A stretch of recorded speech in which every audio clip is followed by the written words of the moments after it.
Or someone that's like, I want something with a lot of caffeine, but I don't want it to taste like coffee. Well, here's how I can mask that coffee flavor, to give you kind of what you want. So you have to figure out what people want when they don't know it. So you go by referencing things. Well, do you generally like? People don't know what kind of comics they like, but they know what kind of books they like, or TV shows, Sure, or music. So if or I I can saw get this movie. a general vibe, a gist, or someone says, I'm like, what are you looking for? Are you looking for something particular? I don't know. I'll know it when I see it. Well, what mood are you in? Are you in a sad mood? Here, I got plenty of sad books. Are you in a funny mood? Do you want something about, something drippy and dark? And so then it's more of like a genre. Yeah. To figure out which comic will fit that feel. Makes sense. Terrific. Is there any upcoming comic or comic related movie that you're like, I can't wait for this to hit? Well, Lock and Key just came out. Can I still do that one? Please. It just came out. It's so good. Lock and Key is very dark, very tragic story of a family and their home called Key House, which has doors and different keys unlock different things, and sometimes they unlock your head and sometimes they unlock different worlds. And it's a comic series that came out in 2008. Okay. Since the first issue came out in 2008, it has been on the table to be a movie or a show or something, which is why no one in comics really gets excited when you're like, oh, this has got optioned. Yeah, option doesn't mean anything. Right, sure. And they made a full season on Netflix. It is bananas.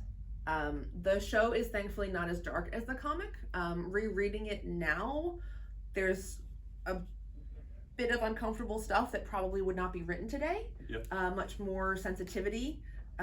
Although I don't think anything was ill-intended, it definitely could have been done in a different way. So they've made the show significantly different than the books. So it's a whole new, you don't know what's happening, there's new characters, you don't know what's going on, we were surprised at the twist at the end.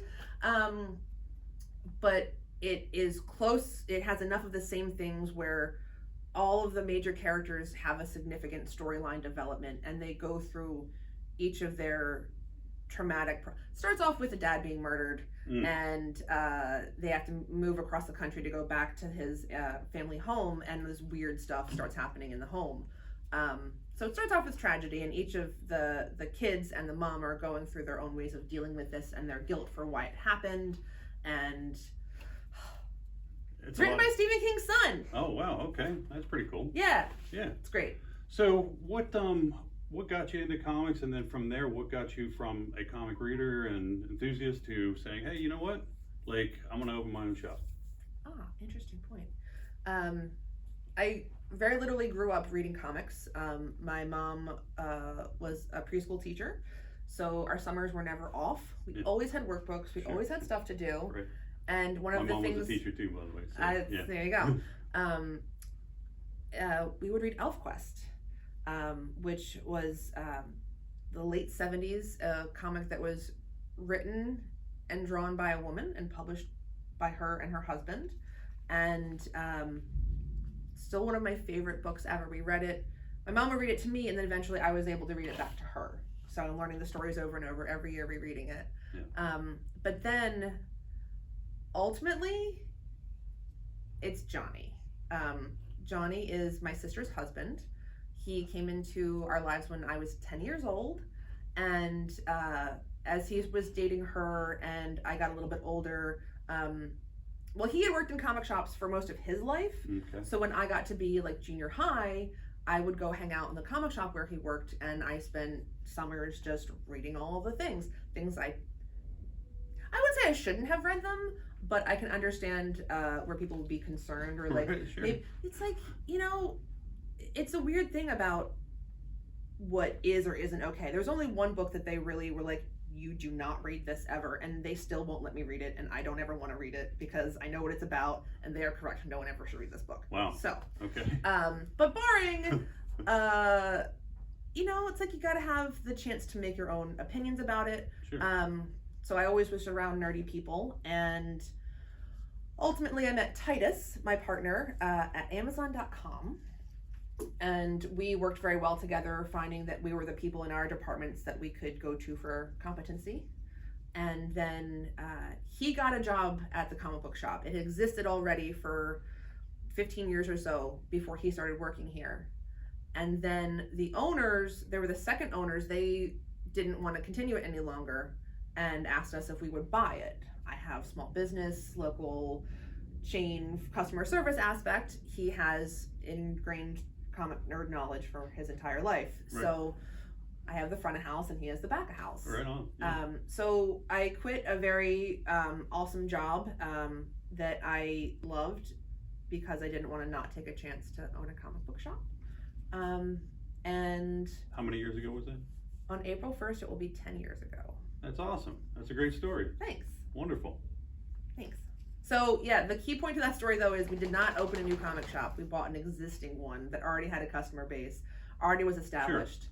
Yeah, opening a new one I don't recommend. But you've made it your own, and you brought your own impact sure. in, and you I would imagine the staff seems like it's just like it's like a family. It is, because when you work with these people who have to help these people, like you got to be able to get along. You got to be able to know how to handle all the different types of people that read comics, whether it's kids or special needs people or judges or doctors or college students, or people that listen to NPR and are like, I heard it's Memoirs Week. Do you have any memoirs here? I'm like, well, yes. There you are. There you go. Yeah. And you have to know a lot of stuff about comics and know how to handle people who think they know more than you when they don't. Sure. Yeah. There's a little bit of elitist among the nerd. Yeah. Gross, right? It is, and that's one of your things here is just be nice, right? Yeah. Just like you might know more. It's everybody's first time. Just be nice. Who cares if you know more? Right. Who cares? I know more about my thing. I don't care if you know what Han Solo's blaster was. Right. I don't care. Yeah. I'm with you.